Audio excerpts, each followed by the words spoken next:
Welcome, everyone, to episode 20. Yeah, big 2-0. We've been doing this for a while now. Of the Cosmere Reads. Yeah. So we can almost drink. Almost. Next week. That's why I'm drinking Aqua. Oh, you all basic and stuff. that and I just don't think I have any alcohol in the house. Or actually I do. I got alcohol in the house. I just didn't feel like I was lazy. I didn't feel like drinking something. I didn't have any beer left in the house. And I didn't feel like mixing anything. So but yeah, so anyway, quick announcements. So let's get into that first. So if you didn't catch it, Water Fortune championship round was last week. It was a blowaway. Our champion just blew. The wheel was not kind to the other contestants, but yeah, we finished. No, it was not. It was not. it was very brutal. But yeah, go check it out. It's still on the YouTube. You can just check it out on the channel. And it was a lot of fun. So we'll bring it back season 2. I won't spoil it, but I won. Season 2 will be coming next month. I think we'll see. Other than that, yeah, not too much else new as far as announcements go. Not that I can think of. I'm sure there is, but I'm so scatterbrained right now because yeah, I feel like there's not enough time and everything's just happening so fast. So it's life is busy, but that's okay. Kids and work and all the things. But we have a guest tonight. So hey, yeah, all the way from beautiful sunny Wyoming. Our favorite mod, Skeeter, is here tonight to join us. Sorry, Zool. Zool's also our favorite mod. They're all our favorite mods. They're equally our favorite. Right. And Skeeter, of course, has read, I think, almost all the Cosmere stuff. Almost all of it? Almost all of it? Yeah, pretty much all of it. There's probably a couple short stories and stuff here and there that I'm missing. Little novellas and things. Yeah. Call the Secret Project so far? Caught up on those? On the no, not those, actually. Okay. I haven't touched any of those. Yeah, those are fun. But yeah, so anyways, but as far as Mistborn goes, Skeeter is well versed in the world of Mistborn in Scadrial. So yeah, welcome. Thank you for coming on, Skeeter. You can help me fumble through this episode. Absolutely. Thanks for having me. Yeah, man, welcome. Yeah, what's new with you guys, Will Alondo? I'm sick. I just got sick today, so I'm struggling right now through like runny nose and stuff. Oh man, my Commanders had a big win today, so that was pretty sweet. Yeah. Oh, look at this guy! Yeah, 3-21 at halftime and came back and won 35-33. So okay, that was cool. Other than that, play against? Who was against? Broncos. Denver Broncos. Yeah, Broncos. Yeah. They were at Denver, so okay. Yeah, my squad won as well, but it was against the Detroit Lions. Yeah. By the way. But the thing I'm more pissed about is that my soccer squad, AC Milan, lost ruthlessly to Inter Milan 5-1. That was rough. That's rough. That's a rival match too. It is a rival match. Oh God. Oof. I can't say anymore. I can't see. You don't speak the Lions though. The Lions are pretty good. Yeah, which I was happy about. So it made up for the unbearable loss that my team took to Inter Milan. Because hey, at least it wasn't the Giants last week. All right. Yeah. Are you a Giants fan, Alan? No, I'm not. I just saw the score. Yeah, they got blown away. Yeah, that was a rough one to watch. They won today, though. I don't watch much sports ball, so it's crazy though. A week ago, me and my stepson were talking about how we really got to like get off this whole turf thing, and then like the next week, Aaron Rodgers, Achilles, turf, yada yada, and I was like, this is what we're talking about because I played soccer in my youth. Yeah. I didn't play on turf a lot. And then my stepson played, and soccer, no problem. I mean, grass, no problem. But every time they play on turf, someone had like a crazy, weird injury because what people do not understand, if you've never played on it before, it has no give. So when you like plant, I mean, you get the weirdest injuries. And There's a reason why. Don't knock it when you hear it. Turf toe is a thing. Mm-hmm. It is devastating to a athlete. So yeah. So I want to play extreme soccer. I'm just trying to find someone that wants to play with me. But that's what I want to get good at that. Where you have a court full of Legos and you play barefoot with a bowling ball. You know. And you... Good luck with that. So I'm not going to play that with you. Just FYI. It's extreme soccer. Extreme soccer playing with Legos? Right. That's what every parent plays every day. Yeah. If I could move the camera fast, I could show you the amount. They cleaned it up, but the normal amount of Legos on the floor is it's a minefield trying to walk through like the playroom area. You want to encourage them. Oh yeah, to be like, oh yeah, build stuff, do the things. When you step on one of those, please pick it up. It's rough. All you need is ones of like even the tiniest ones, the little tiny, like making like headlights on cars or something. Yeah, them joints are like break a toe. Yeah, and Pythos is drinking nothing but Robitussin and sadness. Oh, still sick. Oh, still no. sick. I'm sorry to hear No. that. Yeah. You will. Sick. By the way, Will, this is like your second illness over the course of the podcast, man. Yeah. I don't know what's going on. I never normally get sick, but this year something's going on. But well, if you just want to, I have my new Cosby. You automatically win. I don't know if you know, that's actually automatic bingo. Very nice. Yeah, there you go. Automatic. This is what's getting me through right now. Hey. Yeah. Well done. I don't have the bingo card pulled up, but it hasn't really updated much since last week. We'll talk about the end if we want to. Awesome. You will be able to add sound effects as well, if you want to, not just coughing, but I saw you had a little bit of props for this episode, so I'm excited to see that. Just give me the wink. It's time. Yeah. Sounds good. Yeah. And how's things in Wyoming, Scooter? Everything good? Yeah, man. All right. Awesome. Well, let's go right into these chapters. And Skeeter, I'm sorry I got on late, so I get a chance to really chit chat with you, man. So hopefully during the course of today's episode, man, I want to get to know you. So yeah, Skeeter's awesome. He we met in real life at Jordan last year and got to have a few drinks. Worries. So cool. All right. Yeah, good times. So yeah, chapter 15. It's brunch. What did you say? What was that? What'd you say, Skeeter? Oh, and some delicious brunch. Oh yeah, the brunch was great. Jordan Con memories. Jordan Con brunch, fantastic. Oh hey, is that's the draw? Okay. Yeah. The Bloody Marys are chef's kiss. Yeah. Okay. Anyway, my language. Chapter 15. So we start. It's back in Sazed. We're 8 days out from leaving the conventicle. And Sazed kind of had waited for a while for Marsh to catch up, and he waited 8 days and figured that he can find his own way. He's a big boy. That he's done waiting. So that's how we start. Yeah. Before we get to this village. Yeah. Question: where do you think Marsh went to? That's all I wrote down as a note. It's like, where the hell is Marsh right now? Yeah. Right? Yeah. He's already sus because, you kind of wonder whether he's gotten too much of an affinity for his new brethren. Yeah. You don't know. I'm like, and anytime you spikes through eyes, you're definitely sus. Yeah. So anything else that you guys picked up or want to talk about before we move to this village that we get to? Urbine? Nah, keep going. All right.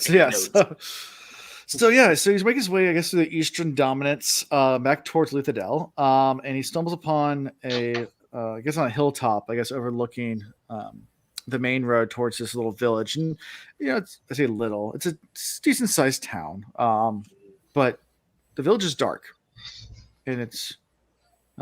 he figures there should be a little more activity, and he's kind of wondering, he's switching back and forth between his copper mind, his memory, and he talks about that a little bit. I thought this was really interesting nugget too, is, every time you do it, it fuzzles the memory a bit.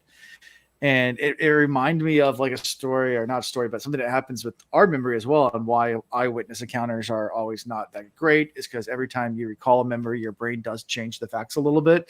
Mm-hmm. So it's one of these sayings or whatever, something that some of your fondest, oldest memories are actually your least accurate ones. Right. The things you recall on the most and think about the most have been changed the most in your mind. And that's not actually what happened. Yeah, it's little subtle changes. But pretty crazy. So same thing with the cop. Yeah. So with Farakimi, I'm still kind of wrapping my head around a lot of it, but does that mean that like everything that they're committing to Coppermind isn't all necessarily true, or is there another place that they store it that it's more like solid? As long as they don't touch it, it stays preserved perfectly fine. But every time they pull it out into thetheir mind, and then it goes back in, it comes in with the mind's influence on it. So it goes back in slightly off. Yeah, that's interesting.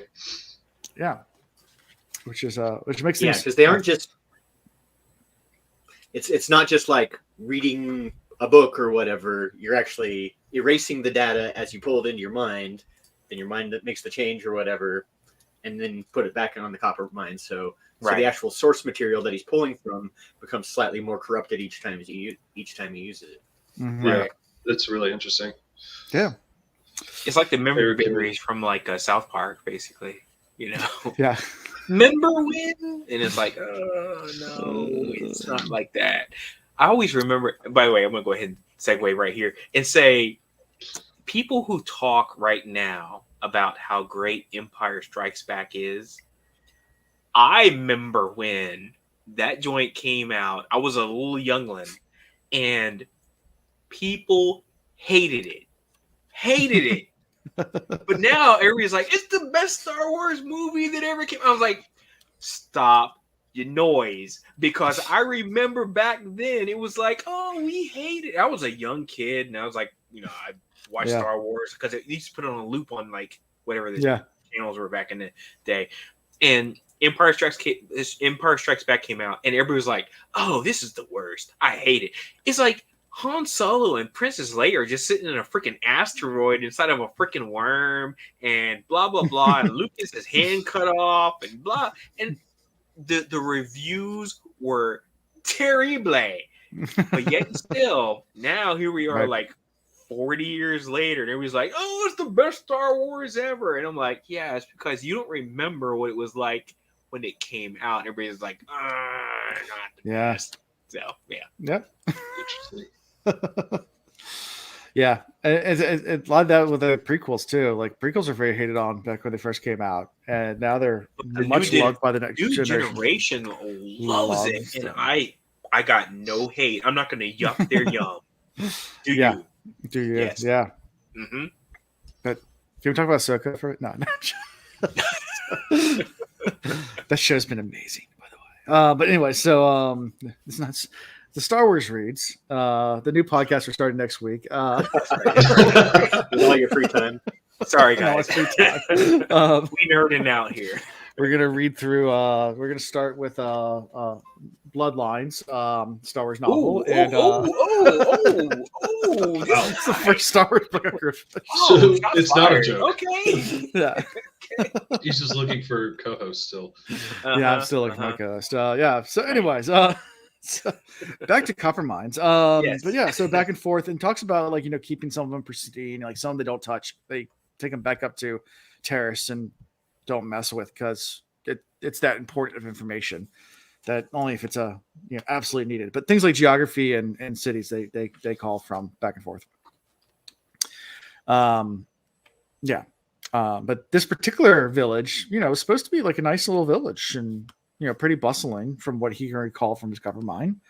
But he's looking down and it looks pretty dead. Yeah. Like suspiciously dead. Yeah, I like your term there, dead. Yeah. Because yeah. So there's goats. There's goats roaming about.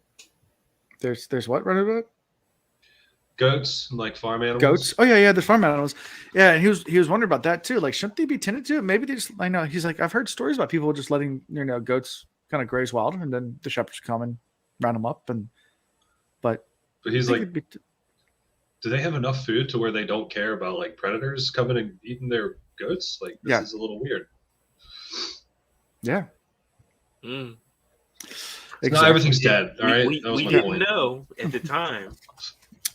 Yeah, but we get there, and yeah, everything's dead. Everyone's dead. Yeah, everything is dead. Everything's dead. Everyone is dead. There are just people except the goats, obviously. Right. Except for the goats. Goats got like immortal magic. I don't know if you knew that. So. Over dozens of people, over 100 total, dead for no obvious reason. Yep. And he starts thinking, it could have been a plague that came through here. Like, what could have happened? Like, did the, his mind starts wondering, thinking about the mists and stuff like that, and all sorts of other things. And yeah. What are your thoughts on the whole entire village? And they're not like stabbed or anything like that. They're not murdered. They're just dead. I'm gonna go ahead and go with my Mulan reference. It was like, there's a curse on you, curse on your ancestors, curse on your cow. And they just all just passed away because Mushu, he came out and he was like, little mini dragon, and he just put curses on people. Now, all I thought about, I don't want to jump ahead, but all I thought about this whole time was vampires. And then it was like kind of supported later. We're gonna get to that, but yeah, I was like, oh, vampires might be a thing here. Yeah. Well, one guy's still alive, so that's like the very next scene. He's walking through and he sees. Does he see movement or does he sense something with something? I'm trying to remember. I heard the sound of breathing. He turns on his 10. Right. That's what it was, and he heard breathing. So he stops to look for movement. And finally finds this guy lying in the bodies, trying to stay really still. And goes and confronts. Yeah, and goes and confronts this guy. And this guy has obviously gone batshit crazy. Yes. He's just like, they're asking him, like, the man's like, yeah, there's no food. He goes, what do you mean? There's like goats out in the country, outside the city, like right over there. Like, there's plenty of food. Right. Like, why don't you get food? He's like, no, we ate all the food. The food's gone. And then he goes to like eat one of the corpses. It's just it's an interesting little gory scene. The whole thing is just yeah. So we find out how they died. They are terrified that the mists have returned, and they're killing people. So they're terrified to leave their houses, and they starve to death rather than leave. So that's what happened. Yeah. The other interesting tidbit was when he asked the guy about who left, and like he talks about who survived. Some survived the mists, others I think he said like shook, fell to the ground, and got back up, and then some just died. So Caesar was digging in, trying to figure out like, well, who survived and like why did they survive versus other people died, trying to like learn.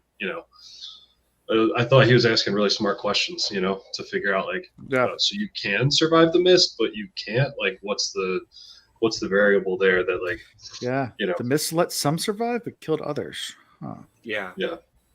But he never really got an answer because that guy's batshit crazy. Yeah, right. More interested in eating arms of dead people. Yeah, he's like, it's time for food. He goes and rips that arm. Yeah, starts eating rotten meat. He's like, have you tried this KFC drumstick? The jumbo size right here. Yeah, I'm trying to remember the name of there's actually a disease that's actually, hold on. Keep talking. Zombieitis? I mean, where are we going with this, Alan? Well, yeah. It happened at Kuru. That's what it's called, Kuru. Kuru. Yeah, it's a disease that can only be contracted by eating undercooked human brain. Oh, good God, Lord have mercy! I wish so. I would put that as number one thing that I wish I did not know. Yeah. So in Papua New Guinea, during the tribes that practice cannibalism, don't want to know more. I don't want to know anymore. Nope. They had an outbreak. So remember, kids, be sure to cook your brains thoroughly. Yes. Right. Yeah, right. I know when the I more cook you The know. appropriate temperature is about 165. Right, internal. right. Use a meat thermometer, people. And I also recommend a little garlic powder. Yeah. The secret, cumin. I don't know if you knew this. Cumin Cumin works on human. human. It's just. So remember, cumin. I just lather it with cumin. Tony Chachere's. Yeah, there you go. Yeah, I think we just need that like clip at the very end, like G.I. Joe. Oh, yeah. Knowing is half the battle. Right. And knowing is half the battle. There it is. So the reason why you went crazy is you put cumin on your human brain. Yeah, exactly. Eating raw flesh. There's lots of know, diseases. Kenny. G.I. Joe. Yes. Yeah. Need to get the clip for it. But yeah, so and then he goes on to talking about like the Lord Ruler. He's like, the Lord Ruler abandoned us. Why did he abandon us? Why did he go? And so he's like, the Lord Ruler was a tyrant. And he's like, no, he loved us. He ruled us. And now he's gone. The mist can kill us. They hate us. Yeah. The fact that this whole mystique about what people believed about the Lord Ruler is still boggling my mind, because we have heard it from the viewpoint of, Kelsier, his crew, etc., etc. We hadn't really heard it much from the people. And so now this book is like getting us a whole new perspective of how they felt the Lord Ruler, was, how he interacted with them, the mystique about him. And it was so glossed over in the first book. And now here we are. And it's like the mystique about this guy is now coming to light. And it's like, whoa, they really didn't know much about him realistically, even though he was around for 1,000 years. Yeah.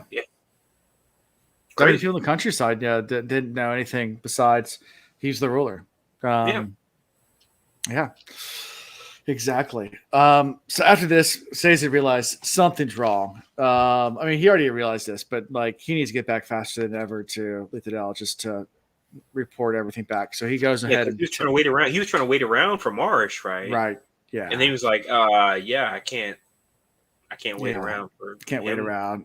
Yeah. So he pulls out a steel mine, which steel makes you go fast. He says it's also hard to charge, I guess, because you have to walk really slow for a couple days. Sloth like. That's gonna be terrible. He's got like a little old lady. He needs help from like a Boy Scout going across the street and everything. Mm-hmm. Yeah, poor dude. Pulls out a steel mine to run back to Lithidel as fast as possible. You got it, Skeeter. Yo. Anyway, so that's how we end this chapter. A little short chapter, not too long. We got zombies and eating brains, or arms at least, and Sazed finding a village that's been attacked and killed by a lot of the mist, and people that starve themselves rather than go out into it. Yeah. Brains.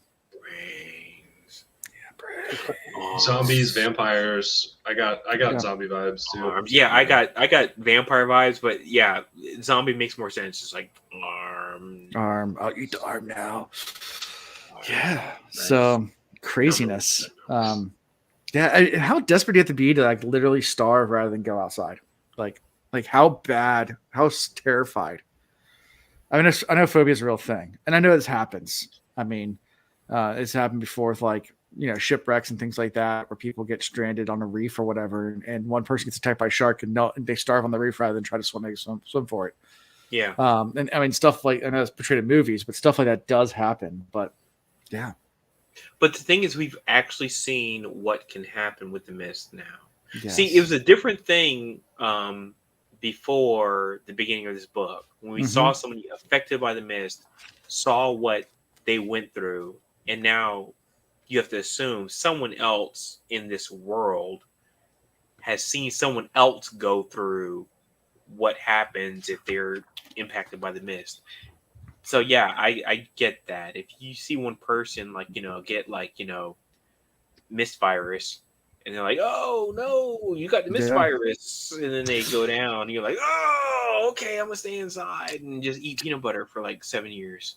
Do you think this is related to the figure that Finn's seen in the mist? We'll get to that. I got notes. We'll get there. Okay. Fair enough. Yeah. And yes, Pythos, it is a ritual funeral cannibalism. Talked about the Papua New Guinea tribes eating people. Oh, it's he asked a question. Morbid episode of. It's a very, very morbid episode. Reads. Right. They don't just eat random people though. Like you're safe to go visit them. They don't just kill people and eat because it's a ritual thing. So anyway. True. Yeah. So that makes it better. Absolutely. Consensual brain eating is way different than unconsensual brain eating. Yes, there it is. I mean, if there's nothing left, was it the film Alive, the plane crash of the Argentinian soccer players? Now 10% more morally verified. All right, chapter 16. I wanted to highlight one other thing from this chapter that doesn't have to do with cannibalism. Go ahead. Go for it. And we've seen examples of this before, but one thing that I think is interesting is with the Pharaoh Kami, with Sazed using his tin mines, he talks a lot about how he has to, put himself at a disadvantage to soar up whichever ability, sight or whatever. And one thing we see in this is when he comes in and smells like a little overwhelming, he starts feeding his smell tin mine to dull his sense of smell. So what you would think of as a disadvantage, Sazed actually uses as an advantage while still charging this thing. And now he might be able to smell better. That's a good point. I never thought about that. I mean, if I was to be in a situation where it's I actually want to dull my senses just because I don't want to smell your bathroom farts. Mm-hmm. Sure, I can see that. It's let me go ahead and dull my senses right now because I don't need them, and then use that capability later on. I never even thought about that. That's a great point, though. So good call.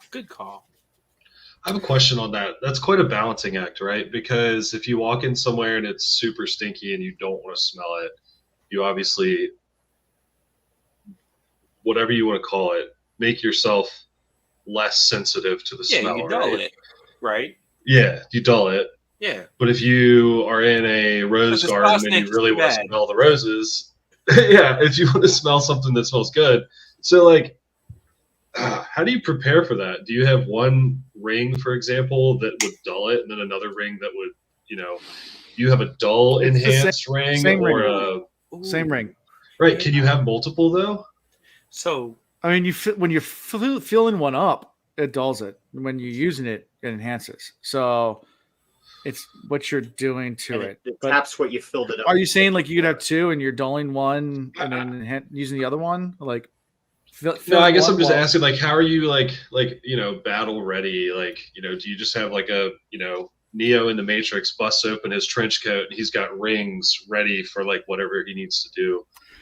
Yeah, I mean, so that was horrible, but that's the way I'm thinking about it. You'll see descriptions, I guess Sazed when he's in full garb, how many earrings and rings he's wearing, and bracers, he's wearing metal everywhere. Right. And a lot of it's terrace fashion to do that, but it's more than just fashion. It's just So I made the assumption that that's how it worked, but Will, thank you for asking the question because I just had this implicit assumption. It was never laid out explicitly. So thank you for asking the question because you're right. I mean, what if it's you got to store it in a different place, or you got to use a different mechanism to actually, utilize that capability? I never really thought about it. I made the wild assumption, like everybody who's probably reading the book at this point, that was the way it worked. So thank you for asking the question. That's a great question. Yeah. I think too deep on it sometimes. I think it's better sometimes to just assume, but I also think very valid question. Really interesting. So. Fear Kimi is extremely interesting. Yeah, it is very. Yeah, absolutely. Yeah, I'll actually, as a personal preference, I'll take Feruchemy over Allomancy. That's just a personal preference of mine. And of course, up until this point, it's been purposefully vague, based on what happened at the end of the last book. It's purposely vague. Yeah. So yeah, great question. I'm glad you asked that, Skeeter. I'm glad you pointed that out, because I also wanted to touch on how Sazed picks up the one guy, the crazy guy. He burns whatever to gain strength and literally carries the dude outside. Yeah. And then the guy just like scurries off down the road. He's like, no, there's no food. Yeah. You guys ready for chapter 16? See. All right. So Vin's in her quarters, which she's hardly ever there because she's either with Elendar out and about around the city. And she's going through a ton of books. It looks like going through Lindy's logbook, the Lord, or I guess Rashek. I don't know the logbook they have, Rashek. And looking for references to the Mist Spirit and the deepness is what she's kind of trying to do research on. I guess she selects one at random. Sometimes I wonder if I'm going mad. Perhaps it's due to the pressure of knowing that I must somehow bear the burden of the entire world. Perhaps it is the cause of death I've seen, blah, blah, blah. Yeah. Sometimes I see shadows following me, dark creatures I don't understand, nor do I wish to understand. Perhaps they're figments of my overtaxed mind. So, yeah. She's digging through doing research. I put researching the Mist Spirit was my note, I think, on that one. Yeah. But she's also looking for, that and the deepness. The two things, I guess. The deepness. Which none of us understands at this point. So she's asked the same questions we're asking. Mm-hmm. Yeah. She's like, what the hell was it? What's going on? Why was Rashek successful? What happened? Etc. Well, not Rashek wasn't successful. The dude he went up there with, what's his name? Alendi. Thank you, Alendi. Thank you. Why was he successful? What actually is it, and is it coming back? Is it still here? Is it going to be a resurgence? All the questions. Yeah. On another note, I appreciated Sanderson's description of how Vin is like spreading these papers about, because it talks about how it's like she explains like it's her first book, and I mean, I feel like a lot of people do that when you're really getting deep into like researching literature. You make copies of the textbook and you like spread it out versus like flipping through all the pages. But I don't know. There it is. I was waiting for that. Yes. Yeah. She was like deep. She was deep into it. And Orsur is like over there in the corner, like, you've been doing this for 2 hours. Are you okay? You good? Exactly. Yeah. Because Pepe is out there. I love that show so much anyway. It's Always Sunny in Philadelphia. Yeah. It's always Pepe. What's Pepe Silva? It's Pepe Silva. Yeah. What's going on, Pepe Silva? Yeah. What's the episode? I think it's the episode's what is it? The gang gets healthcare or something like that. They get a job at the mailroom. Yes, because they get a job at the mailroom because they both have like heart attacks. Mac and Charlie trying to get healthcare. They're like, we'll work for free as long as you give us healthcare. Right, in the mailroom. And then they finally got fired like days before. And he's like, oh yeah, we got fired a long time ago. But they had to find out who Pepe Sylvia was. Yeah, who Pepe was. Yeah. That's right. Anyway, so Osir's kind of getting bored of Vin. Like, okay, it's been hours. Like, what's the point of all this? What are you doing? And has a nice little conversation.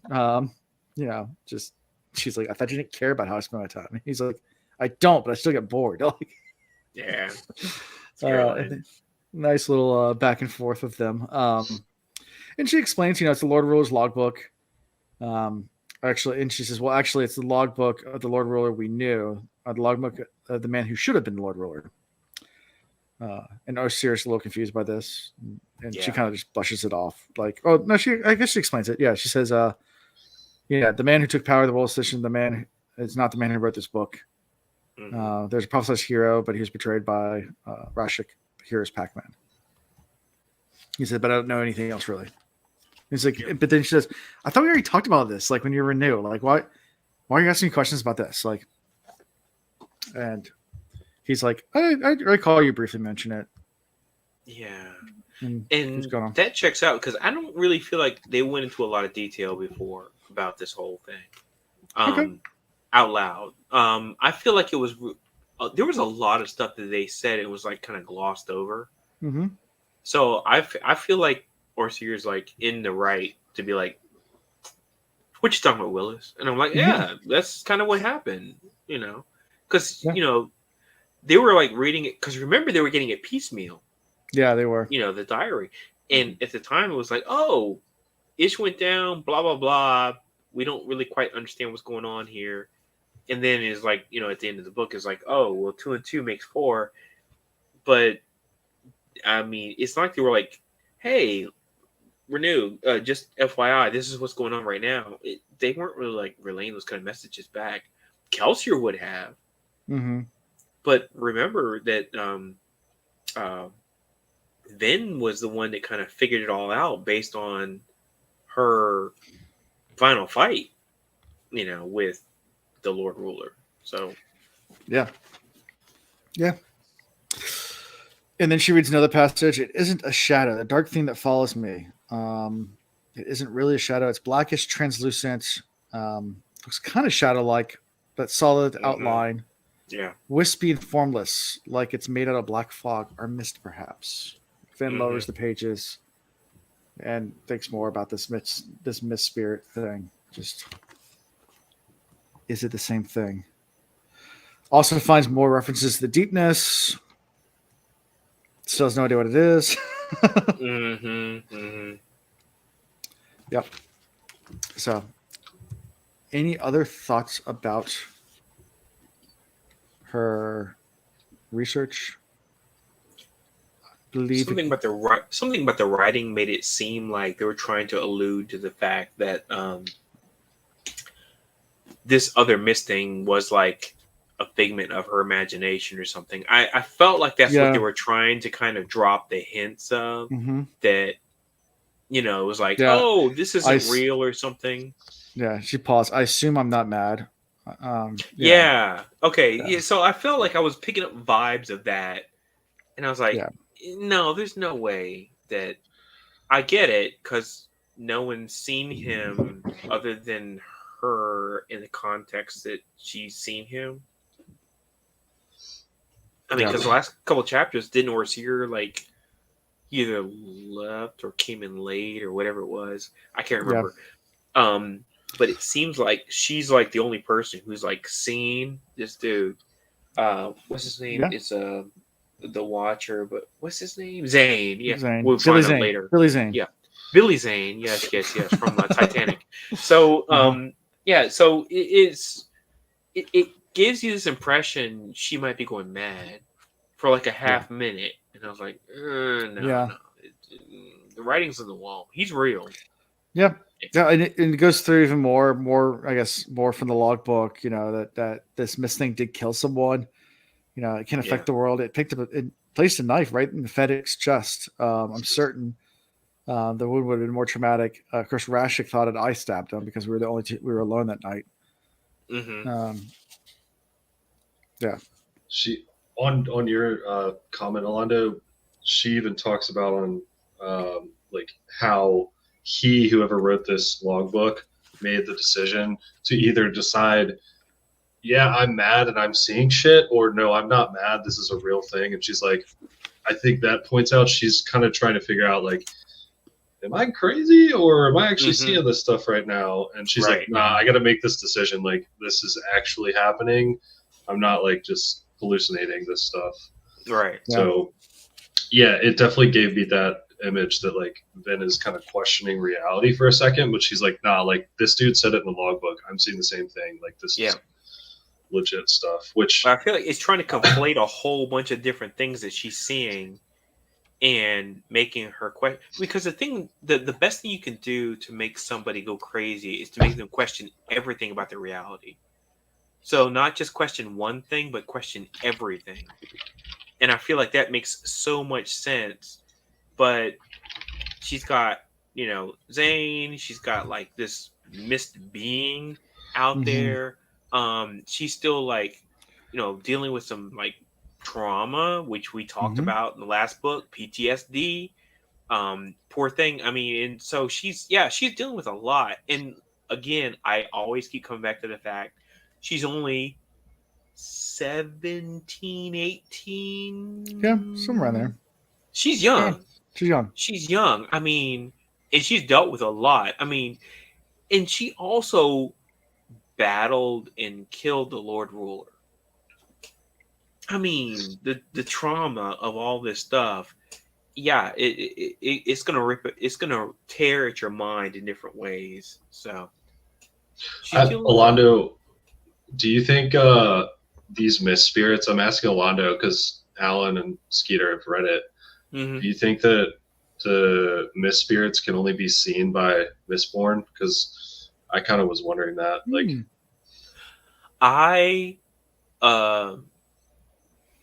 I've been thinking that the whole time. There's a Mistborn thing that because you have. I think of different metals as spectrums, right? So I'm gonna go ahead and lay out this analogy. I think about the Predator. When the Predator can actually see in like different like spectrums, right? So Predator is like click, and it's like infrared and ultraviolet and regular light that we can all see in all the different spectrums. And I feel like the same thing happens with Mistborn because they do metals, and it's like, oh, I can do tin and pewter and steel and all the different variations they're in. And so they have sight beyond sight. I'm going to go ahead and just coin that phrase right now. Sight beyond sight. And they just see things other people can't, which means they also see some ish that you probably shouldn't be seeing. Yeah. So yes, I mean, Will, I feel like that's a Mistborn thing. I don't think it's gonna be like everybody else is scared of this, but they don't understand why they're scared of it. But it might be because they can't see it. Right. And so it's like it's a disease or it's a plague versus Mistborn are like, nah, there's shit in the mist. You just can't see it. There it is. Yeah. Okay. Yeah. Will, So close. This is the first time I had thought about that possibility. Damn it! So close. Alan's so like, far. sure. You might be spot on. I don't know. But anyway, so ready to switch to Ellen's point of view? Yeah. Oh yeah. So Ellen's on top of the city wall. He's looking over at the sieges, plural, because there's two armies digging in. What's the and plural as of he's siege? Yeah. And it's the plural sieges, right? Is that? Sure. CG, I assume. CG? CGI. He's looking at the CGI. It's going to be Latin now. A Latin root. Oh, no. pretty sure. Okay. Yeah. Anyway, so looking over at the armies digging in, and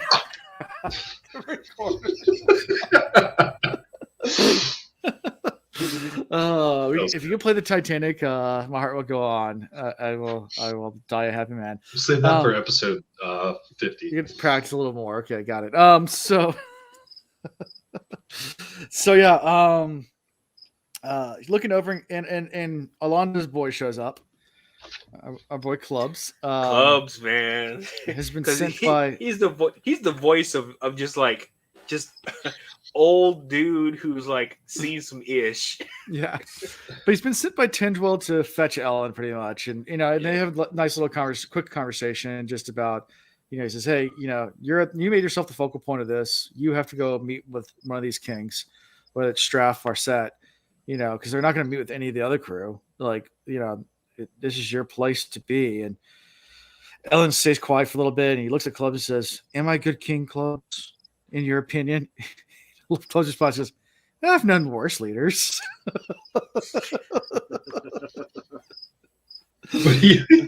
But I've also done a hell of a lot better too. Like, I love this dude. I love him. Like, I'll be honest. Like, I mean, you're not the worst. I love it. Club's my boy. He's my boy. All right. I like what he said next though too. Yeah, Ellen nods slowly. I want to be good at this. And Club's, his response was, in my experience, has been that a man usually is made by the situation. Kelsier was a selfish dandy until the pits nearly broke him. Dandy. He went with dandy. I was like, he's like, hard. He's like, will the siege be your pits of Hathsin, Ellen Venture? Yes. Yeah, that was harsh. Now, he called him a dandy, then immediately came back and was like, is this going to be your pits of Hathsin? I was like, oh, shots fired, dude. Okay. Sometimes it takes a little trauma to build character, just that little bit. Gotta make them grow up, but not too much. It's a fine line where you don't go into full mental disorders and you completely break down them like mentally. But there's a fine line of like building character and being completely destroyed by the event and emotionally damaged and scarred for the rest of your life. What is that? Yeah. I need to also get that clip, that emotional damage. Damage. Yeah. Emotional damage. Damn, I think it's hilarious. Yeah, you got to just like give them subtle critiques and be like, that's a very interesting walk you have there. Yeah. And they're like, wait, what's wrong with my walk? And they're like, start thinking about, am I limping funny? Wait, what happens? Are the good old backhanded compliments? You gotta love those. Oh, yes. That's a bold move to style your hair that way. Good for you. I can pull it off, but you can. It's like, yeah. Oh, wait, what? Huh? Wait, huh? Yep. So he's like, then we'll have to see whether it is or not. And he goes down below. He looks down below and sees the tall, feminine figure in the colorful terrace robes. Tendrill's down there waiting. A terrace woman I thought the terrace woman was supposed to be docile and kindly, and Ellen smiled. I guess Sazin spoiled us. Yeah, he did. Yeah. Clubs is still asking if he's safe around Tendril, and Ellen's just like, her story checks out. She's fine. I'm safe. And so that's where we end the Clubs interchange. So anything more from your boy Clubs? Tendril's like, I like her. I like her. Oh, Tendril. I don't know why. I just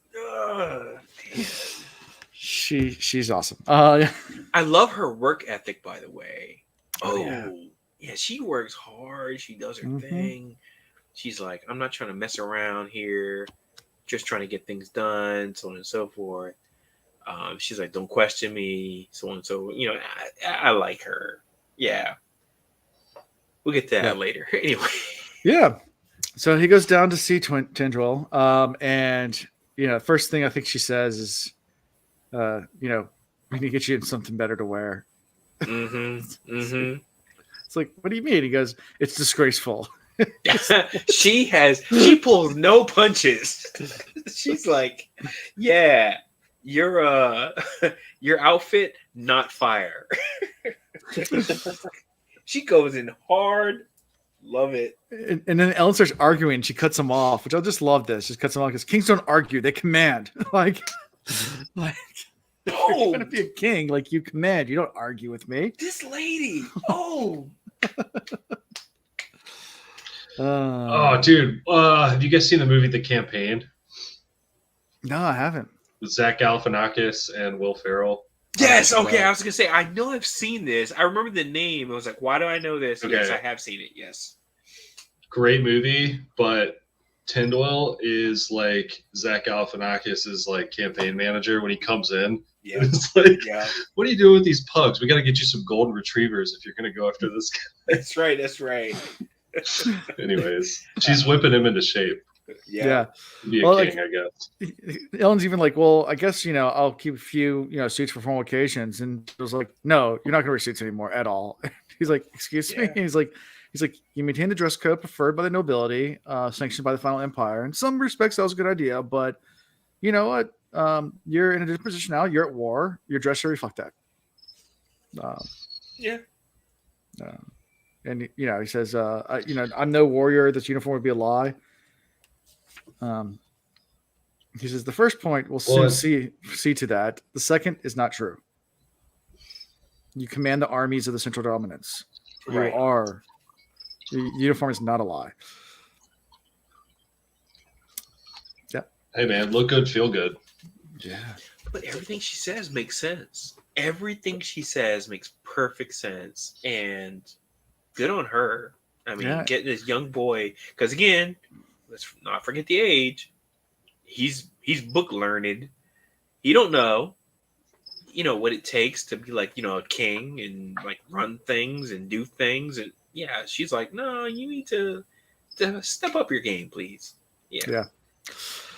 So then they go down to the tailor and get fitted into like military garb kind of thing with shield and shield-like design and a spear emblazoned on it and all this other stuff. And Ellen's just like, I don't know about all this. And Tyndall's like, stop. It's like, if you have objections, then voice your objections. Don't be vague. Yeah. And Ellen's like, I like my hair. I like my hair. That's where he draws the line. Like, no haircut. Yeah.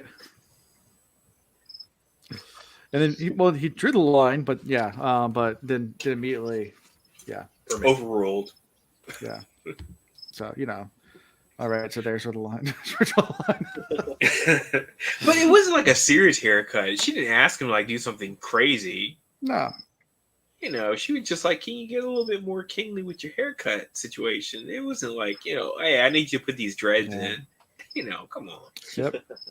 Then went on to the matter of the crown, and he's like, a crown? He's like, no, nothing ostentatious, just a little crown or whatever. And he's like, the Lord Ruler didn't wear a crown. He's like, the Lord Ruler didn't need to remind people who was in charge. Boom! That's a hot take. Sorry. That was a hot take. I loved it. I listened to that thing 3 times, like back to back to back. I was like, oh, burn. I was like, yes. Because he was like the Lord Ruler. Stop comparing yourself, my guy. Yeah, exactly. Look, 1,000 years of rule, 15 months. Right. Sorry. Get out of here. No one respects him. So, get out of here. Yeah. No. Exactly. Yeah. So 6 uniforms are ordered for him. Be in his room. If you can change the color of your cape if you want variety. That's all you're gonna wear. Again. She is the Edna Mode of this damn book. She's like, no capes. Okay, you can wear a cape. What color? You get to choose the color. I loved it. The whole thing. I was laughing listening to it. Yeah. So, anything from all this, the extreme makeover of Ellen before we moved to Demu coming in? Oh man, I had what's RuPaul's Drag Race, but top model, blah blah blah, runway, all the vibes from all those like reality shows. It's like right here, and I was like, it's like she was the embodiment of every reality show fashion judge in like one moment, just like she was like, so first of all, be regal, and you need to make sure you have the colors right. You need to wear a little crown, blah blah blah blah. And I was like, she's shaping him up. Yeah. So she even says that he needs to start learning how to fight for himself, and he kind of argues back, saying, well, I can do that. Look, I fought when Vin was around, to help save her. He was like, yeah, it was a miracle you survived. But and Vin's not gonna be always by your side, so you need to start learning actually how to do something. He's like, well, do you want me to spar with Vin and Hamden? He's like, oh God, no. She's like, you're not on that level. It's like that would be so embarrassing. You get beat up like that in public. Like, no, we're gonna go private with a dueling master. All right. Oh man. Again, quickly becoming my favorite. Quickly. God, no.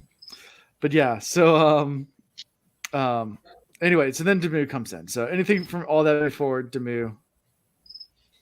No. Okay. So the door swings open. Demu says, "There's a messenger from your father that's waiting for you." Yeah. You know, and you know, he immediately asked, "Yeah, where's Ven?" He's like, "I think she's in her quarters." And he's like, "Her quarters? Is she sick?" And he's like, "Did you summon her? Do you need me to summon her?" And Ellen says, "No, I'll get her. Tell him to make the messenger comfortable." So they end with, you know, I guess Tindril actually giving him a little bit of a last little lesson, and yeah, trust. A good king is one who is trusted by his people, Right. and one who deserves that trust. Because yeah, so expressions, this outfit, you know, is that what makes a good king? And she answers, no. What makes a good king is trust. Yep. Yeah. And that's how we end. And also a good haircut. I mean, it doesn't hurt to look the part. Sure. I mean, it helps. Yeah. They talk about that a lot in any kind of sales training you go through. You talk about looking the part, even though as you get older, that doesn't matter nearly as much as it is when you're young.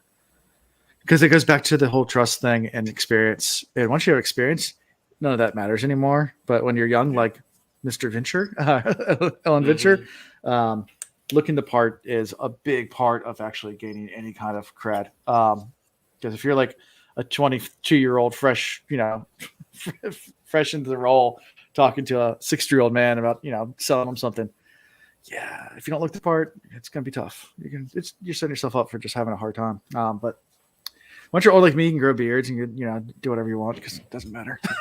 Yeah. I've been doing this long enough. I don't care. I'm just not checking the chat. Yeah. So which one of you has a cricket?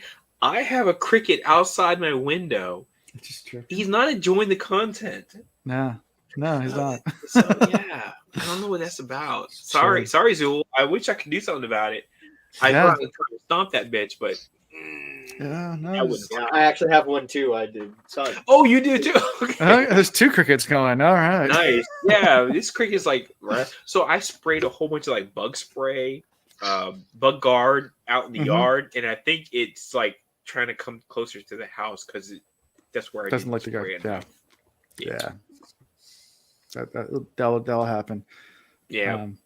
Anyway. Sometimes they actually, when you spray the stuff, they actually come out because then they're running away from it. So like, you'll see that, like especially if you get like hire a pest control company, you'll see more activity because they're coming out of everywhere to try to get out. Exactly. It actually causes more cricket and bugs and all that kind of stuff because they're like, oh, you spray all this stuff in the yard outside, so let's come into the house. So I feel like I might have messed up. Yeah, and I just did that this morning. So yeah. Yeah. No, indeed. All right. Anything from all this chapter before we move into chapter 17? Not for me. Okay. If only the terrorist religion and belief in the anticipation hadn't spread beyond our people. If only. We don't even know what the terrorist religion is, but if only. We do not know at this point in time. Yeah. So chapter 17. We're in Vin's point of view. She's still looking at her logbook when she's interrupted by Ellen saying, "Hey, there's a messenger from my dad. I want you to accompany me in Osir to go meet this person." So that's how we start. Did you guys see this coming when we meet the messenger? Like predicted it? No, I didn't. Not the way this all went down. No, I didn't. Yeah. Well, like predict anything Watcher from being part of Ventures. Well, we had to because the Watcher has been there before the other army came. So I just assumed that the Watcher was part of the previous Lord Ventures camp. Okay. I didn't have any reason to think otherwise. Unless I missed something. Did I miss something? No, not at all. Oh, okay. No, I think you predicted that. You said that a couple episodes ago, Londo. Okay. I didn't see it coming that the Watcher was going to be Zane, who we find out. Okay. Yeah. Yeah, so they walk into the room of the messenger, and Vin, like, literally one of those, like, jaw-dropping moments, like, wait, stop. This is not good. Like, she hisses quietly, stop. What? She says, wait. That's what she said. Ellen turned confused, and he says, and, like, whispers, like, he's misborn. Be careful. Ellen frowned, and he thinks, like, he thought to himself, he's like, yes, he must be misborn. Why else would he just be so confident walking in here by himself? Like, yep. Yeah. Not just a message, Your Majesty. My name is Zane, and I am something of an ambassador. Your father was very pleased to receive your invitation for an alliance. He's glad you're finally seeing reason. So we get a name. Good old Billy Zane. Billy Zane. Yeah. Here in the flesh. What do you think about this whole interaction and this talk? Obviously they go back and forth, a little negotiation, about where they're going to meet and those kind of things. And Ellen tries to be like, I'll think about it. Yeah. I'm going to go back to the last episode that we had 3 chapters. And this whole idea of making sure you have like 2 armies together coming to siege you. And then it putting you in an advantage because they're going to like possibly fight each other. It's all predicated on the idea that your father hates you enough or dislikes you enough to want to use his army to just completely eradicate you. That part, I'm still quite not... I can't get my head rectified around the idea that, Strauss already tried to kill him before. Right, because he had like lined up assassins, right? So yeah, that makes sense. But this is all inside baseball, right? I mean, this is all stuff we know. The people on this podcast know, readers know, but the general populace does not. And that's the thing I still can't quite get my head wrapped around with all of this, is that the concept that, Breeze has done his due diligence to line up another army to come in, be the third participant in this like battle for this city. But I still just can't get my head wrapped around the idea that, I mean, why would people not assume that, Papa Venture and Son Venture come together and, hey, between the 2 of us, we will like rule the ish. I still don't understand how come nobody is thinking that way, because I'm thinking that way every single moment. That if it was me and I'm like under like Ellen, and I'm like, hey, so Dad's out the gates, right? You guys are gonna align, right? Because why not? I still can't get my head wrapped around it, and maybe I'm the only person reading this book who can't, but I just still can't quite get there. It's because it's all about perceptions. It's not about what we know as the reader. It's about what people know. And I keep thinking about the other stuff that people don't know. These are people out here that don't even know who the Lord Ruler really was. They don't even understand that. And yet still they understand the intricacies of politics that go on between a father and son. I can't get my head wrapped around it. Well, so let me ask you this, Alonso. What if that was a common thought amongst the common people or whatever of Luthdell or whatever? Would that change their behavior at all, do you think? I don't know. I guess what it really comes down to though is that we get a lot of anti-theories when it came to the people who don't understand what the Lord Ruler was, right? And I keep waiting for the anti-theories when it comes to, Venture and his dad.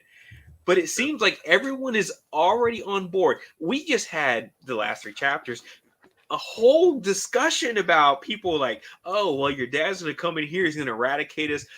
never once did the conversation come up with like, so you and your dad, you guys are cool, right? I mean, that never came up. Not once. And I'm like waiting for that conversation where like one person was like, so you and your dad are all right, right? I mean, I know he fled because, you know, daddy, scared bucks, but yet and still he comes back with a larger army, and no one says to themselves, yeah, you know what? You and daddy could make an alliance or something. Yeah. But maybe the ruthlessness like precedes all of this, but that's the part I still cannot get my head wrapped around. Okay. Anyway, that's just me, but it's just still hard for me to kind of understand how that disjointedness happens where everyone is on the same page as us in that particular mode of thinking. Yeah. Yeah, Pythos says, I guess it depends on who you're talking to. The Ska might think that they would ally, but the other noblemen who have met their dad, pretty much know how much they hate. And that's completely valid. It's completely valid because maybe noblemen are like all on the know. And maybe it's common knowledge, the same way that, it's like if you've met a politician and it's like it's just common knowledge that this politician is just like hates their offspring or something. Maybe that's the thing. I think about Succession, which me and my wife just finished recently, and it's like, oh well, they know that Roman is not gonna do nothing. Go ahead, cut him off, blah blah. I get that. That's maybe the thing that's going on here, but I feel like that subtext is something that we as the readers know, but it's not made obvious that everyone knows. And so that's the reason why it's something I still kind of trying to get my head wrapped around. Yeah. Indeed. So what do you think also, as we go back to this meeting, do you think it's safe for Ellen to go meet with Straff in Straff's camp? Hell yeah. Absolutely. Okay. Yeah, absolutely. I mean, because they already have tried to send assassins, right? This is all they know. They've been trying to send people at him for like a while, right? Right. So it's not like all of a sudden he's gonna be like doody doody doo and like walk up in the camp and not have like all the whatever the plot protection. Armor around him, right? I mean, come on. Yeah. Okay. Good. That's my thoughts. Will, what do you got? I'm sorry, I'm not trying to speak for the two of us. Please go ahead, man. I was going to go back to what you're saying about, Straff and Ellen. Yeah. Because I think you brought up a really interesting point, which I haven't thought about at all, is if they do come back together as father and son. If they do, I think it's going to be because Straff is going to put on a face, say, hey, yeah, let's realign with my son, and, we'll do that. And then he's going to come around and stab him in the back once he has a foothold in Luthadel. Boom. Okay. There's nothing more damaging than a son trying to fight for his father's love. Acceptance. Yeah, exactly. Yep. That's the classic storyline. Yeah.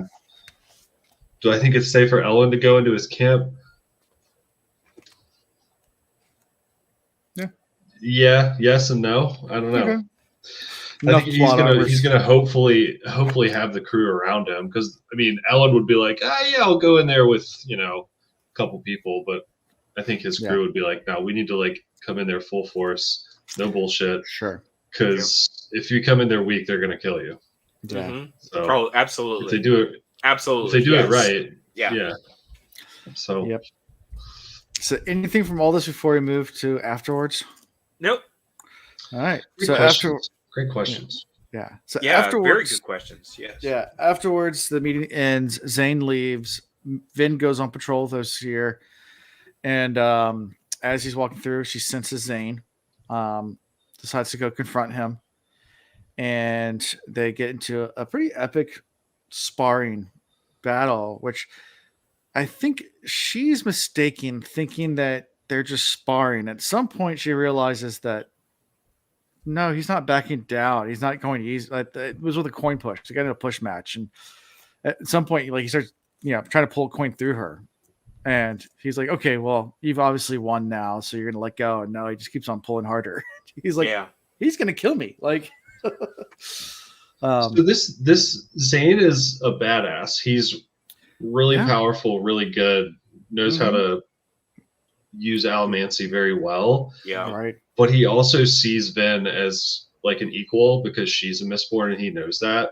Right. So I think like there's the dynamic where like Zane is egotistical. He's not going to lose a fight, like, by giving up. If he loses, it's because somebody beats him. But he also, I think, isn't going to kill Vin because he wants Vin on his team. I get the feeling because he keeps bringing up like, hey, like, why are you letting these people control you? Why are you letting these people like, use you as their slave, like break free kind of thing? Right. But he's with Straff, so he has to like defend himself if she doesn't, right. his influence, I guess. Yeah. Yeah. Did you like during the push match, she starts recalling some of the lessons that Kelsier taught her, and like, never get in a push match with someone bigger than you. And she's like, I'm being an idiot right now. I'm just I'm doing stuff that Kel told me not to do. Like, and I'm losing because I'm doing stuff I've learned not to do. It's a matter of physics. She's a little tiny waif of a girl, and Zane's a full-grown man, and it's not going to end well for her in a push match. Right. And Zane, I feel like Zane was never trying to kill her as much as he was trying to elevate her skills. Yeah. Because he, look, that coin in the mouth situation, brilliant. This is my guy. He's doing one of these numbers right now. He's like, next level. I mean, the coin in the mouth, I was like, and it was set up so many times that that's possible to do. Yeah. We've heard it how many times? If something is like inside the body, then it cannot be manipulated by another element. We've heard this so many times. It's been drilled in our heads. Right. And getting still, it caught us off guard. This guy had a coin in the mouth. I was like, God damn, dude. God. Yeah. But I feel which is like brilliant. It's the simplest thing in the world, and it's simple, just simple. But yet, and still, he's like, "Hey, aha, aha." It's like got him, got him. So but he knew exactly what he was doing, and he also knew. Look, this lady took down the Lord Ruler. Right. There is no way he thought a coin in her bag was going to kill her. Right. He didn't even for like a moment. Sure. Do I think that he was like, oh no, this might have been too much? Nah, he knew. He's like, I'm dealing with somebody on another level. She got not lucky, but her stratagem was good enough that she was able to overcome the obstacles and take down the most powerful, right. Well, I mean, fair chemist, I guess we'll call him, at the end of the day, in history. And at the end of I'm like, I think that he was just trying to push her a little bit, right. But this is all courtship. Let's be honest about it. It's courtship. All right. Yeah, this whole thing about I want you to join us. We shouldn't be like subservient to the mortals. I'm gonna mortals, and this is courtship, right? He's flirting. He's flirting. That's all. Yes. This is all. Dude, the whole fight scene. Yeah. They talked about locking eyes at a couple points. Yep. I was like, oh yeah, there it is. Oh yeah, I see where this is going. And even later, the conversation does. I'm really glad you said that, dude. Yeah. It's courtship, yeah. And the conversation does go that way. Is like the whole slave, you're a slave to them or whatever, and and then she says, they love me because they love you. Did they even understand us? Like, how can any of them understand us? Like we're they'll never. They just use us. Yep. We're tools to them. They'll never understand us. They can't. Right. Well, and when they first walk into the meeting room, when they're like, "Oh, we're gonna go meet the whoever that Straff sent," in Vin's head, she goes, "Shit, this guy's got ATM." Mm-hmm. Now, I don't think we know if he actually has ATM or not. But he could. But if he did, he didn't use it on her, right? So another that we know of, little, yeah. So yeah. Courtship. Yeah. Right. Well, and Orsier even kind of challenges her on this, like, hey, why do you keep sparring with this guy, and why aren't you telling Ellen about it? And, right. Yeah. Skeeter. Because I was thinking the whole time too. It's like, weren't you being upfront about it? Oh, because you flirting, my lady. You flirting. Sure. Well, but I mean, she tells him, the Allomancers and assassins are my thing. He's got a lot on his mind. So that's what. Just call him a work bay. He's work bay. The work husband. Whatever. That. Just be honest with it, right? And she's like, "Oh, he gets me." Yeah. Weak. We know what to do. Vin also does need someone to spar with, and she doesn't have anyone else. I mean, she had Kel, and now Kel's gone. So yeah, she needs someone to spar with. So you guys are shipping Zane and Vin. Oh, I mean, come on. The only thing missing is the musk. The musk. Good deal. And then towards the end, she thinks, about whether or not she can switch him to, maybe have him betray, Straff. Oh, Lord have mercy, ladies out there in the world. I can change him. I can change him. No, you can't. Bad boys be bad boys. I can change him. I can bring him out. No. If it walks like a duck, if it talks like a duck. If that joke could be quacking. No, let it go. Let it go, ladies. So anything else from this whole fight scene or from the little conversation they have? By the way, Alan, I want that. So I want the graphic, the more you know. So when I say something like that, when I was like, ladies, if it talks like a duck and quacks like a duck, and I want you to be able to put up the graphic that says, the more you know. Or just G.I. Joe. Oh, that one too. So those are the two, Alan. That's your homework. That's my homework. All right, we got to get those. The more you know. The NBC star, the more you know. And then the more you know. Knowing's half the channel. Those two. I'll work on it. I'll see what I can find. All right. Yeah. So, any other thoughts from all this? I mean, that's we pretty much end with that. Yeah, I'm trying to make sure I didn't miss anything. Right. I mean, I would point out, like, I love these sparring scenes. They're just kind of fun. They're fun. I mean, we don't go through all the details of it or whatever, but there's just a lot of cool little back and forth. It's great. Yeah, Skeeter. Yes, it is. Yeah. Sanderson writes action very well because you can just picture in your head like what's happening, what's going on. Like the whole battle, not touching the ground, is the game that she figures out they're playing, and like it's like the game that my kids play with balloons. Keep you uppy, when you're trying to keep the balloon in the air and don't let it touch the ground. Which it's a really fun game to play. Sure. Yeah, the ground is lava. Right. Lava. Yeah, yes. Lava. There you go. My last note I had written in my iPad was, can someone love someone that doesn't really understand what they are? So Zane, he gets it. He's trying to entice her, bring her to the dark side, which is not really dark side. It's just another side. But can she really, can Ellen really understand what Finn is going through when he does not really understand the fundamentals of what she is? Which is a secondhand emotion, right? Because what's love got to do with it? Oh, see, this guy, he's man, how many music song titles did you bring into that phrase right there? You just I know. Team Turner always wins, by the way. R.I.P. Rest in paradise. Tina Turner, but yeah, I mean, but Ellen doesn't really understand.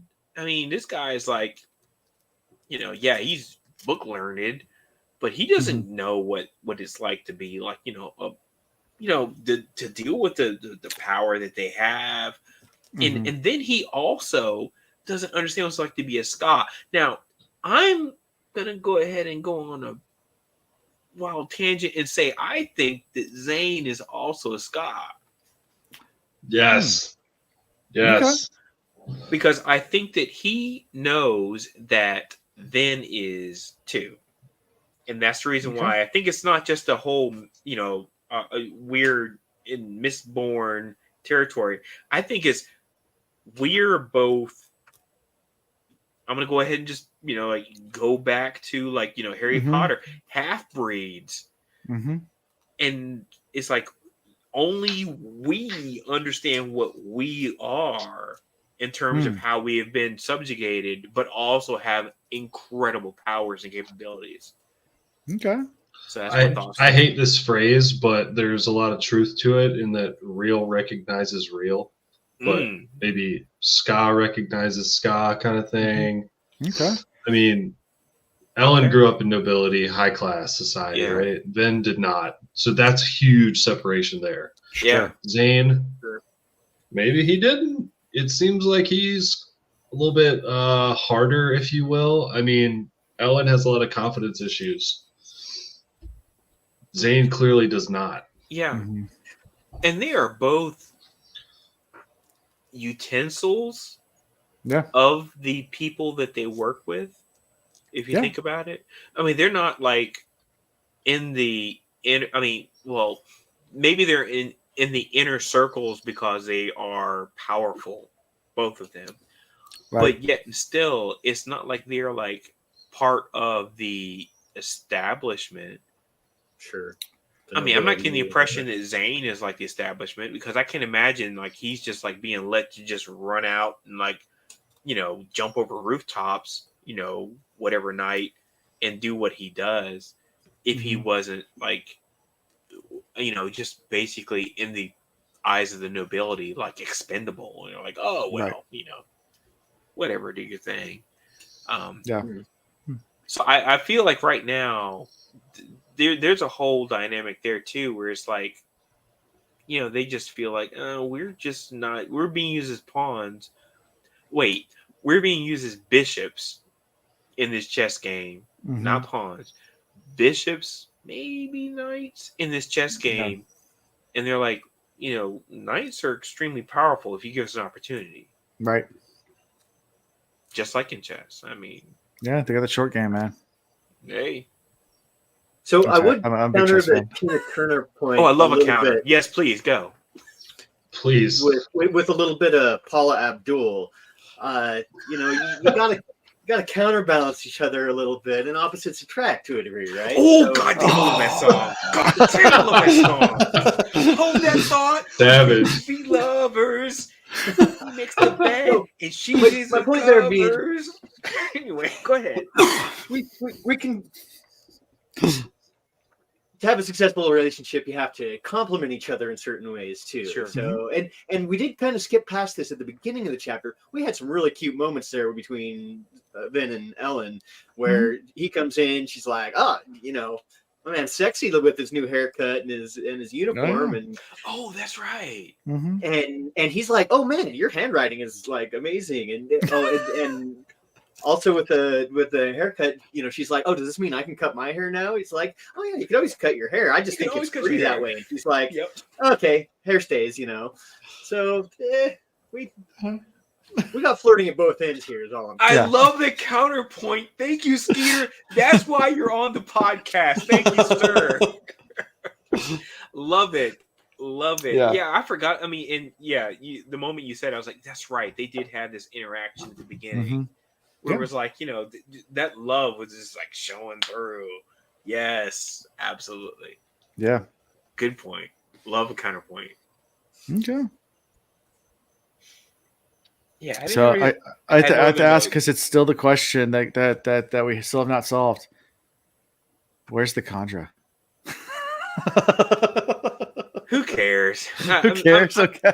I mean, I'm sorry. I know that was like the big, reveal / cliffhanger at the end of part 1. It didn't really land hard with me. I was like, okay, sure. The Conjurer is the cook. Who cares?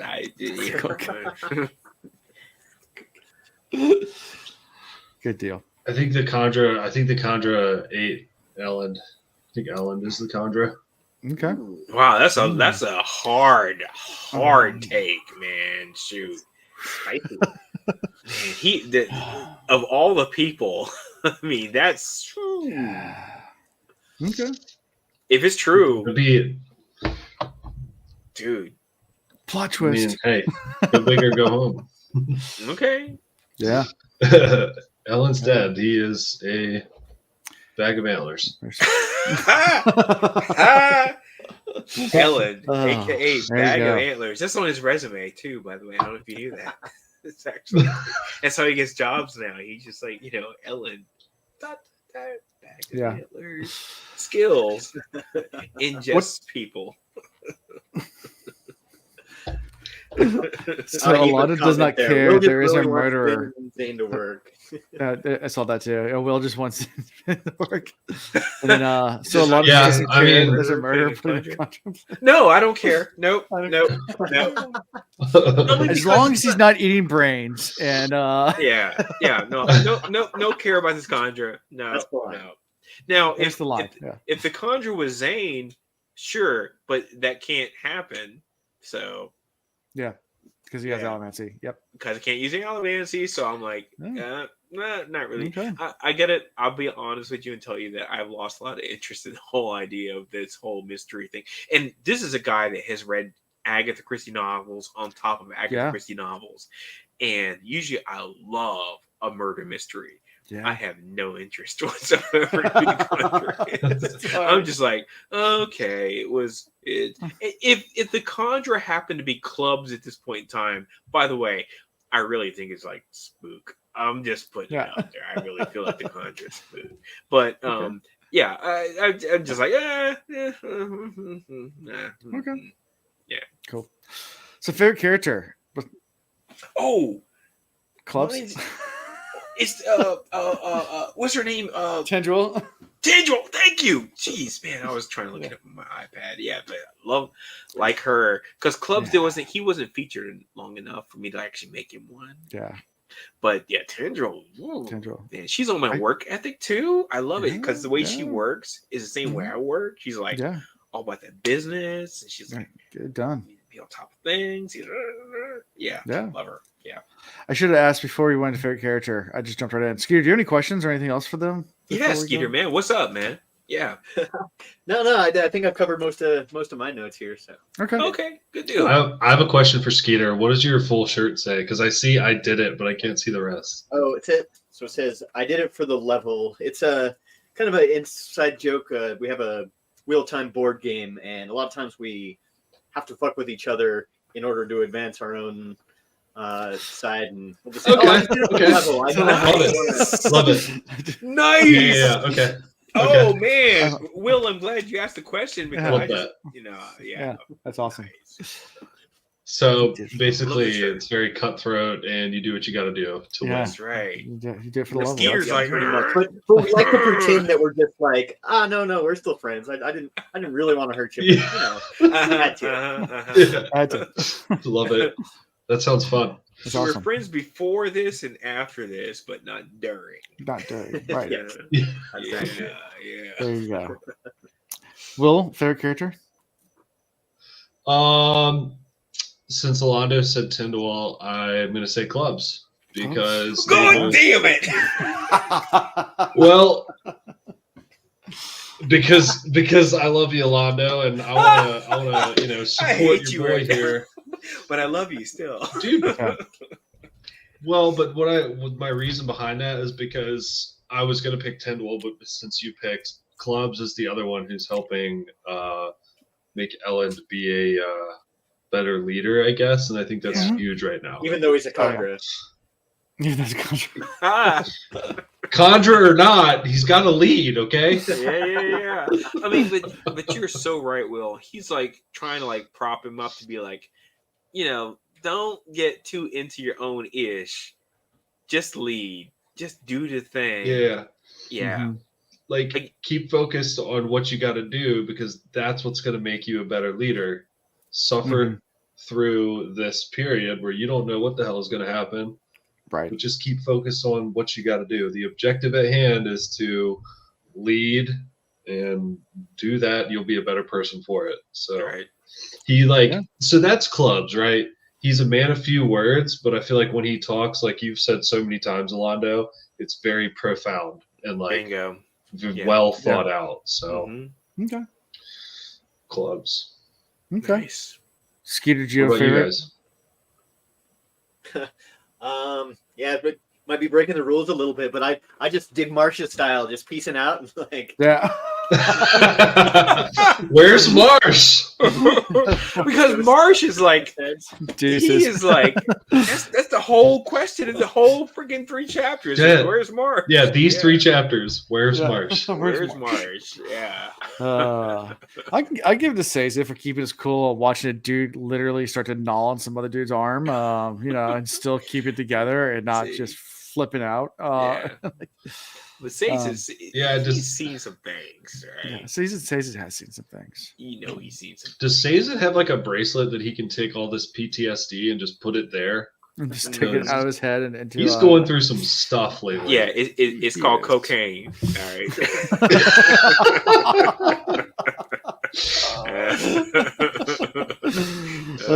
That's great. So, anything else before we do next time? No. All right. Next time we're doing 3 chapters again. 3, okay. 18, 19, and 20. Cool. Yeah.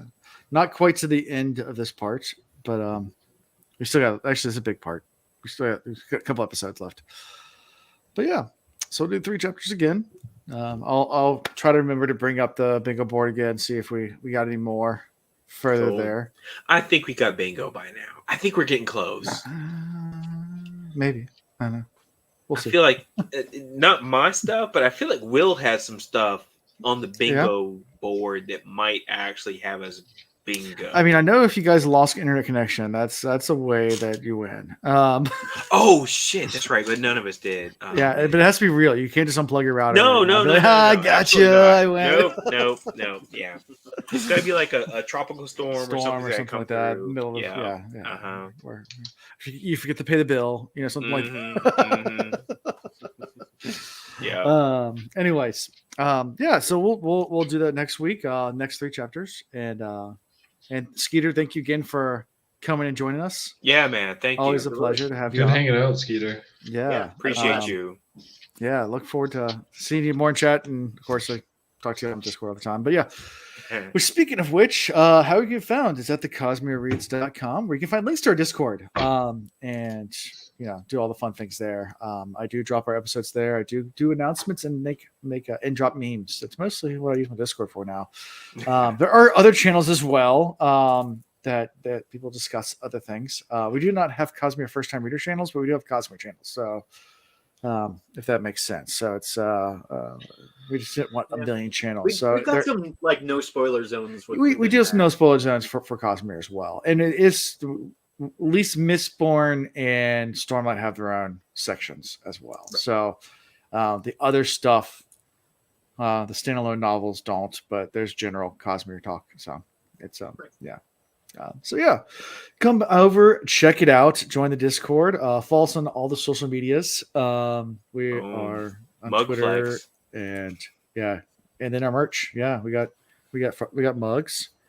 Some coffee mugs, and got some frosty mugs, got some shot glasses, all sorts of fun stuff. T-shirts. Nice. We're gonna have recorders soon. So we'll have the official Cosmere Reads recorder. Only just got that stank on it though. Nice. That's pretty good. There you go. That's the only thing that matters. So come check out the merch. Join us on Patreon. Yes. I think we're actually going to plan to do at least once this book, we will do a live reaction to one chapter in particular that I don't know what chapter it is, I know what happens in the chapter, so when it comes, I we'll do a cannot reaction wait. report. Yo, I need all the Patreon people, please. Yeah. Because I am excited about this idea of live reactions. Yeah. Yes. So we'll listen to the audio book and live. So it'll be fun. Yes. So that's coming down sometime in this book. And we might do one before the chapter I'm thinking of because it's later. But nice. At some point we'll do some. But yeah, that's something we will do. So until we get to that, just keep on listening to us, watching us wherever you want to consume this content. And that's all I got for this week. So until next time, guys. Scott, thanks. Scott.